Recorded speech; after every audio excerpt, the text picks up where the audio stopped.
I'll just start by saying that all my papers are done and turned in on time. Class is now officially over as far as I'm concerned. I'm waiting on the teacher to give me back 2 more grades, and then life goes on.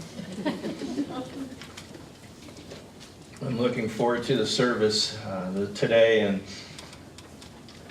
praying that most of you have tomorrow off. Some of you already said that every day's a holiday, so okay, I get it. But don't you love the words to that song? The singer is Lauren Daigle. I did a little research on her this weekend, and I never knew that she actually had tried out on American Idol not 1, not 2, but 3 times. And made it, the second time made it as far as any of the 3 times, but she got to the, I think, finals and then got cut the first round. So she never got to go any further than that. But then she became a contemporary Christian singer, and she has been on the charts ever since. So I'm pretty sure she's saying ha-ha to American Idol as she continues to tour. Holly and I have seen her a couple of times in concert with different performers, and she does an excellent job. She has some beautiful, beautiful songs, and that's her newest one. But how about the lady that signed the songs this morning, huh? She does a great job too, and I've decided I'm going to keep her around a little bit longer. So she may not have made that decision, but I've made it. So we'll see how it works out. Let me read you some crazy laws that are still on the books in the United States. In Pennsylvania, the penalty for cursing is a 45-cent fine. However, if God is mentioned in the curse, the fine is 67 cents. A big jump, huh? And how they came up with 67, no idea. It is illegal to mispronounce the name of the city of Joliet, Illinois. Or is it Joliet? I may be in prison tomorrow. In San Francisco, you are not permitted to carry a basket suspended from a pole. Remember that if you're ever out there. In Natchez, Mississippi, it is against the law for elephants to drink beer. Should you take your pet elephant to Mississippi, do not allow them to drink beer. An old Hollywood, California ordinance forbids driving more than 2,000 sheep down Hollywood Boulevard at one time. So keep that in mind. In Muncie, Indiana, you cannot bring fishing tackle into a cemetery. These aren't even laws that, to me, it had to happen once for them to create. It doesn't even make sense. Like, why would you get in trouble for that? The California Penal Code prohibits the shooting of any animal, bless you, except a whale, from an automobile. Just be careful. In Kansas City, Missouri, children are prohibited by law from buying cap pistols. However, the law does not restrict them from buying shotguns. Really? Really. A Minnesota law requires that men's and women's underwear not be hung on the same clothesline at the same time. I'm just reading what I learned. In Joliet, Illinois, women are not allowed to try on more than 6 dresses in one store. Now, let's hear some of the Jewish laws that still exist today that might seem a little crazy. Cooking in most all forms, boiling, roasting, baking, frying, etc., is forbidden on the Sabbath. In particular, when the temperature is raised above 45 degrees centigrade or 113 degrees Fahrenheit. If the hot water tap is accidentally left on, it cannot be turned off on the Sabbath. So good luck on your Monday morning shower time. Escaping gas can be turned off, but not in the normal way. one must turn off the tap of a gas burner with the back of the hand or the elbow. The preparation of food is greatly affected by the Sabbath. One cannot squeeze a lemon into a glass of iced tea, but one can squeeze lemon on a piece of fish. Somehow get it over. No, that wouldn't be right. That one cannot light a fire on the Sabbath is taught in the Old Testament law. Strict Judaism views this to prohibit turning electric lights on or off on the Sabbath. The problem can be solved, however, by using a timer, which automatically handles this task. So, too, an air conditioner cannot be turned on by a Jew on the Sabbath, although a Gentile might be persuaded to do so.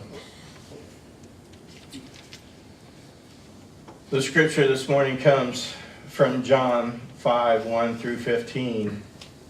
Sometime later, Jesus went up to Jerusalem for one of the festivals. Now there is in Jerusalem near the sheep gate a pool, which in Aramaic is called Bethesda, and which is surrounded by 5 covered colonnades. Here a great number of disabled people used to lie, the blind, the lame, the paralyzed. One who was there had been an invalid for 38 years. When Jesus saw him lying there and learned that he had been in this condition for a long time, he asked him, "Do you want to get well?" "Sir," the invalid replied, "I have no one to help me into the pool when the water is stirred. While I am trying to get in, someone else goes down ahead of me." Then Jesus said to him, "Get up, pick up your mat, and walk." At once the man was cured. He picked up his mat and walked. The day on which this took place was the Sabbath. And so the Jewish leaders said to the man who had been healed, "It is the Sabbath. The law forbids you to carry your mat." But he replied, "The man who made me well said to me, 'Pick up your mat and walk.'" So they asked him, "Who is this fellow who told you to pick it up and walk?" The man who was healed had no idea who it was, for Jesus had slipped away into the crowd that was there. Later, Jesus found him in the temple and said to him, "See, you are well again. Stop sinning, or something worse may happen to you." The man went away and told the Jewish leaders that it was Jesus who had made him welcome. During the day on Friday, Jesus and his traveling partners had stopped and stayed in a community just outside of Jerusalem. So they didn't have to walk so far on Saturday. Here again, one of their rules. There was a religious law that said you couldn't walk more than 2,000 cubits, or 0.6 miles, in an unpopulated area on the Sabbath. Consequently, they arrived at one of the southern walls of the city. For them, they came in Jerusalem's back door. For all of the attention Jesus gave to keeping the letter of the Sabbath law, on this day, it still didn't go so well. There was a wading pool next to the southern gate. Travelers used the pool to rinse their feet from the dusty road. This particular pool seemed to have amazing powers. When no one was in the pool and the wind blew just right, through the 5 openings of the gate, the surface of the pool rippled. Tradition said that the first person who entered the pool, when it did that, would be cured from whatever else they had. For some reason, Jesus paid particular attention to a man who had been paralyzed for the last 38 years. The man was lying next to the pool, gazing or staring at it intently. Jesus asked the man a simple question: "Do you want to be well?" The Jewish leaders and everyone around the pool thought that the man was an invalid. He had been lying at the pool for 38 years. The man himself hadn't even tried to get into the pool for decades. He had been content to lie there and accept the charity of a passerby for a long time. Therefore, Jesus' question was remarkably poignant. The man answered Jesus with the same excuse he had given for decades. No one will help me. Jesus decided to give the man the courage he needed to carry on with his life. He told the man to pick up his mat and walk away from the pool. The trouble with that was that it was the Sabbath. Picking up his mat was work. Performing healing arts was also work. Both the man and Jesus had broken the rules. Never mind that the man had honored God on the Sabbath by mustering up the courage to transform his life into being the happy, productive person God intended him to be. The Jewish leaders didn't care about any of that. For them, religion was all about making sure the other people followed the rules and stayed in their assigned places in society. We have touched a bit on the laws today, but let's take a look at another part of the story. Every day this man got to the pool somehow. One of the studies I looked at said that he may not have been able to walk at one point in his life, but they thought by this time he probably was walking. That he had become spiritually paralyzed more than physically. And if anyone could see that, it would be Jesus. Another study suggested that the man was carried to the pool and home every day by friends and family. In my head, whether he walks or was carried, why not put him next to the pool? He could just roll over from there. Here's what I take away from this. Whether spiritually or physically, the man was not going to be healed by himself. He couldn't do it alone. Now we go back to the song that Holly so beautifully sang for us this morning.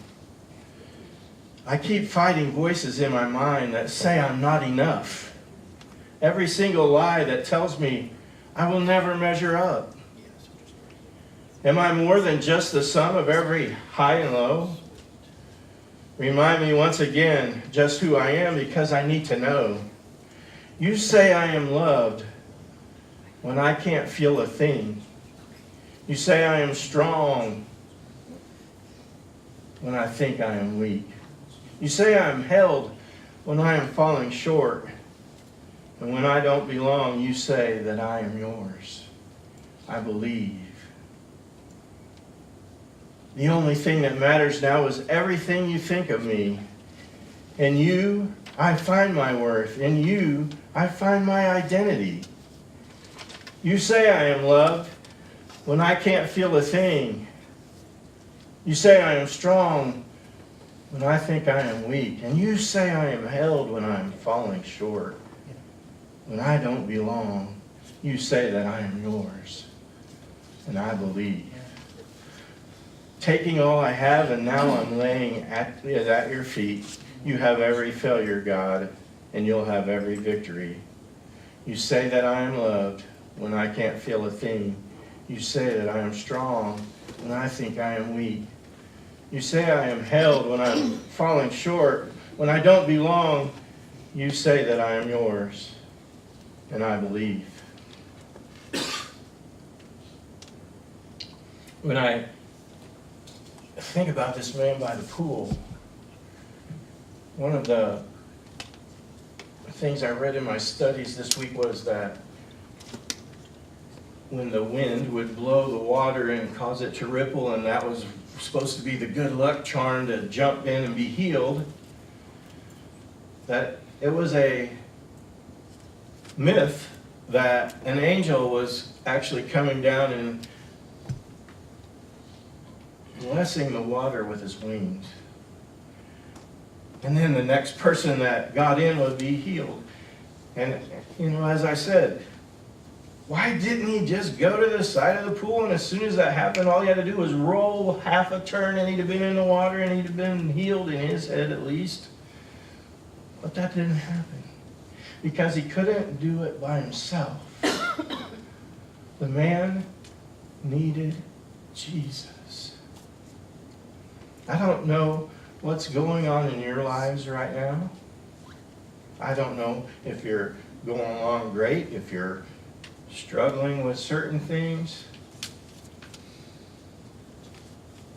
But I guarantee that you can get through whatever it is if you don't try and do it by yourself. If you see the title of the sermon today, it's I Can't Do It Alone. Last week we talked about 5 means of grace, and the first 2 were being in the Bible and prayer. And if we're doing those things, we're keeping a connection going with God. Another one was to be in a small group, to have a life with other Christians. And that doesn't necessarily have to be here. One of my best friends is my accountability partner, Jerry Allison, and usually sits in one of these chairs right in here at second service. He's flying this week. He's a pilot. But I know when he's in trouble, he gets a hold of me, and then when I'm in trouble, I get a hold of him. And we go to the Lord in prayer, and we take care of each other and ask each other what it is that we can do to help them. But, as much as I would try to help Jerry or Jerry help me, if we don't let Jesus do the work, it's not going to get done. It's so important that we know that Jesus is the reason this man got healed at the pool. Forget all the laws that were broken that day. Forget everything else, but think about it. That man got up and walked for the first time in 38 years of laying every single day by that pool, waiting on something to happen. And when he allowed Jesus to help him, he got up and walked. What is it we're holding back? And if there's anyone in this room who doesn't know who Jesus is or what he's about, then please make sure you see me after the service and we'll talk. If you've made a decision that this Jesus is who you want in your life today, then I'm begging you to talk to me afterwards and we'll have that conversation too. We have to count on Jesus in everything we do. One of those 5 things that we had last week was communion. And this morning, we come to the table. You know what? There's a reason we do this meal too, and it's that same person that I've been talking about here. We wouldn't have communion if it wasn't for Jesus. Because on his last night, with his best friends gathered around a table, he said to them, "Take the bread that is broken for you and eat in remembrance of me." And he also took the cup.